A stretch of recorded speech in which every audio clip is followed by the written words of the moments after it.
ہاں ابھی جب یگو صاحب کی ڈیتھ کی نیوز ملی تو میں پاکستان میں تھی، اور جب آپ کو کسی رشتہ دار کی اس طرح کی نیوز ملتی ہے تو آپ کو دل کرتا ہے کہ جو ان کو جانتے ہیں یا اپنے رشتہ دار جن کے گلے لگ کے آپ رو سکیں تو تب تسلی آتی ہے۔ آج شاہد صاحب کا مضمون سن کے اور آپ سب لوگوں کو یگو صاحب کے لیے ادھر اکٹھا دیکھ کے مجھے لگا کہ آج ہم یگو صاحب کے لیے سب مل کے جو ہے ان کو یاد کریں۔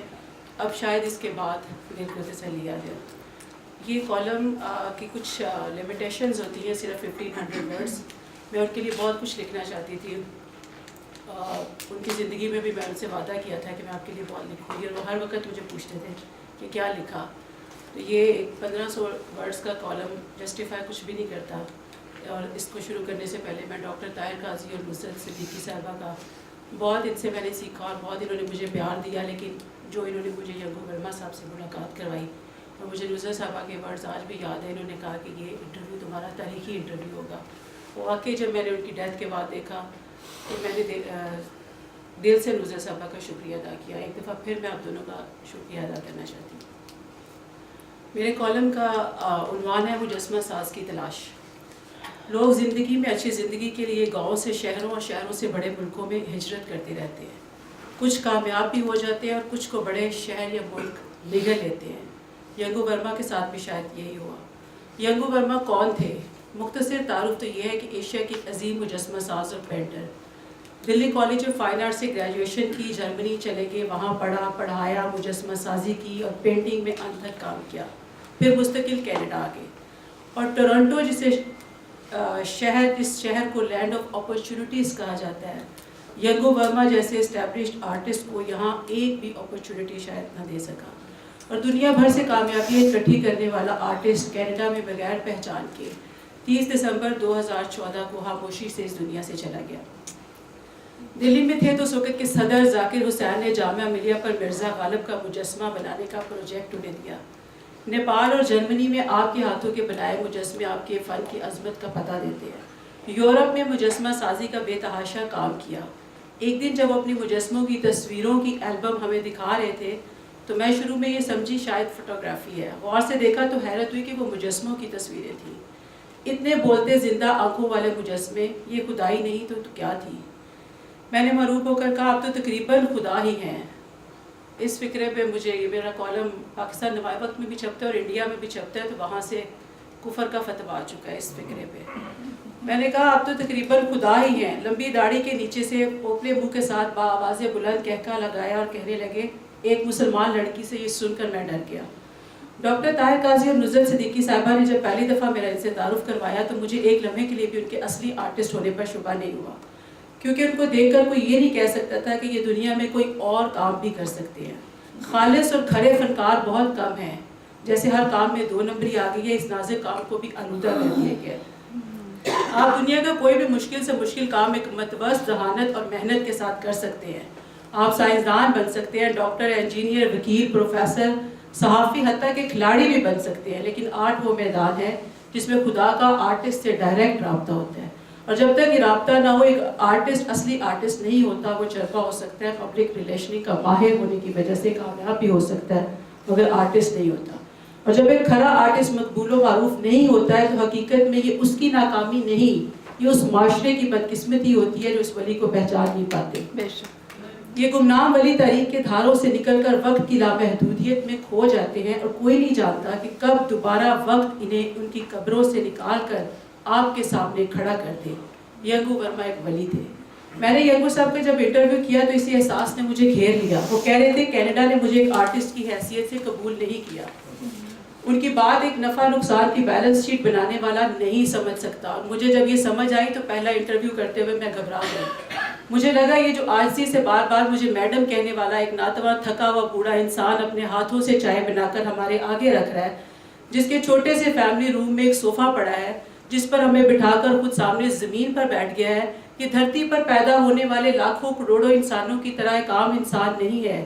میری ہتھیلیاں پسینے سے بھیگ گئی۔ اسی لمحے یگو ورما صاحب بولے، کیا میڈم، کیا میں آپ کا مجسمہ بنا سکتا ہوں؟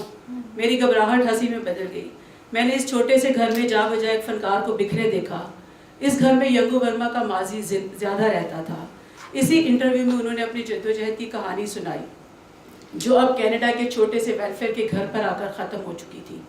ینگو ورما صاحب اپنے حصے کا کام بہت سال پہلے مکمل کر چکے تھے، وہ اس کام کو سراہے جانے کے انتظار میں تھے، اس کے بدلے پیسوں کی بات ہوتی تو وہ جھنجھلا جاتے۔ تو ینگو صاحب ہم اگر یہ احمد فراز کا مجسمہ لینا چاہیں تو کیا ہدیہ ہوگا؟ عمران علی ڈپٹی کونسلر نے پاکستان کونسلیٹ کی کیپیسٹی میں ہوتے ہوئے پوچھا۔ یہ پرائز لیس ہے، بہت ناگواری سے انہوں نے جواب دیا، اور میں اس دن اس نتیجے پر پہنچی ینگو صاحب کو اپنے آرٹ کے بدلے پیسے نہیں چاہیے۔ انہیں کیا چاہیے تھا؟ انہیں ستائش آرٹ گیلریز میں اپنے آرٹ کی نمائش، وہ عزت چاہیے تھی جس کے وہ سچے حقدار تھے۔ وہ ویلفیئر کے پیسوں پر گزر بسر کر سکتے تھے۔ مٹی کے کھلونے بنا کے خود کو بہلانے والا چھوٹے سے گاؤں کا ضدی بچہ کنات کی دولت سے مالا مال تھا۔ دولت کمانی ہوتی تو باوجھ رات کے سونے کے بزنس سے بھاگ کر اپنے آپ کو مٹی میں نہ رولتے۔ کہتے تھے ڈیزائن کی ہنر مندی تو جینز میں تھی، لیکن سنار نہ بن سکے۔ عاجزی اور میں دونوں ایک جگہ اکٹھے ہو جائے تو ساری زندگی انسان کشمکش کا شکار رہتا ہے۔ ینگو ورما اس کی زندہ ایگزامپل تھے۔ یہ کشمکش ساری عمر کو کھا جاتی ہے۔ ان کی کبھی نہ ختم ہونے والی تلاش نے انہیں انڈیا میں شہرت اور قبولیت پا کر بھی یورپ کا رخ کرنے پر مجبور کیا۔ کہتے تھے انڈیا میں ہوتا تو کبھی ایسے زندہ ماڈلز کے بے لباس مجسمے نہ بنا سکتا تھا۔ پھر ان کا سفر شکل سے نکل گیا، انہوں نے ایک نامعلوم سفر کا راستہ اختیار کر لیا۔ میں نے پوچھا دائرے کیوں چھوڑ دیے، لکیروں سے کیوں باہر نکل آئے؟ کہنے لگے ساری عمر دائرے اور لکیروں کو کھوج کے دیکھ لیا، بس اب وہ دیکھنا ہے جو نظر نہیں آتا۔ کائنات کی جو توانائی ہے جسے سب مختلف نام دے کر پوجتے ہیں، اسے کھوجنا ہے۔ پہلے کوئی ایسا چہرہ دیکھتا تھا تو دل میں اپنے آپ سے پوچھتا تھا کیا میں اس چہرے کی عبادت کر سکتا ہوں؟ جواب ہاں میں آتا تو پھر اس چہرے سے پوچھتا تھا کیا میں آپ کا مجسمہ بنا سکتا ہوں؟ کوئی مہربان ہاں کر دیتا تو اس خدا کا شکر ادا کرتا تھا جس نے مجھے اپنی انڈائریکٹ عبادت کا موقع دیا ہے۔ اور اب میں فارم کے چکر سے نکل گیا ہوں، اب یہ بچوں کا کھیل لگتا ہے۔ لیکن آپ نے مجھے تو پوچھا تھا کہ آپ میرا چہرہ بنانا چاہتے ہیں؟ ہاں، تو میں نے یہ کب کہا کہ سچائی چہروں سے نکل گئی ہے؟ میں تو اپنی تلاش کے سفر کا بتا رہا، وہ لامحدود ہو گئی ہے، مگر آپ کا چہرہ میں آج بھی بنا سکتا ہوں۔ ینگو صاحب شاید یہ نہیں جانتے تھے کہ کچھ چہرے اپنی ہی تلاش میں ساری عمر بھٹکتے رہتے ہیں، انہیں کوئی بھی نہیں بنا سکتا۔ ینگو صاحب خود ان میں سے ایک تھے۔ سب دوستوں کے پیار کے باوجود وہ تنہا کیوں ہو گئے تھے؟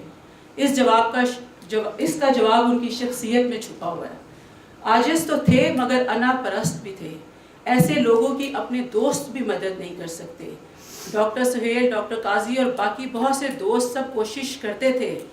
عمران نے میرے سامنے ان کی تنہائی کے خیال سے انہیں کیبل لگوا کر دینے کی کوشش کی تو کیبل والے کو انہیں سمجھاتے سمجھاتے دانتوں میں پسینہ آ گیا۔ وہ کہتے تھے میں اپنا چھوٹا ٹی وی نہیں بدلوں گا۔ میں نے ان کی تحفتاً دی پینٹنگ کو فریم کروایا تو فریم کی عام کوالٹی دیکھ کر افسردہ ہو گئے۔ 25 دسمبر کو ہم ان کا دروازہ کھٹکھٹاتے رہے۔ پہلی دفعہ میری نظر گھر کے باہر ایک تختی پر پڑی جس پر لکھا تھا یہاں ایک بوڑھا آدمی رہتا ہے۔ باہر کھڑے ہو کر فون بھی کیا مگر خلاف معمول نہ فون اٹھایا گیا نہ دروازہ کھلا۔ اور پھر کچھ دن بعد ہی پتہ چلا کہ وہ معلوم سے نامعلوم کے سفر کی طرف نکل گئے ہیں۔ ہم سے پہلے شاید ایمبولینس آ گئی تھی، ان کی تلاش شاید اب مکمل ہو جائے، مگر ہم ایک ایسے دوست کی کمی ہمیشہ محسوس کریں گے جس نے اپنی تنہائی کے باوجود ہمیں کبھی تنہا نہیں ہونے دیا۔ بہت شکریہ۔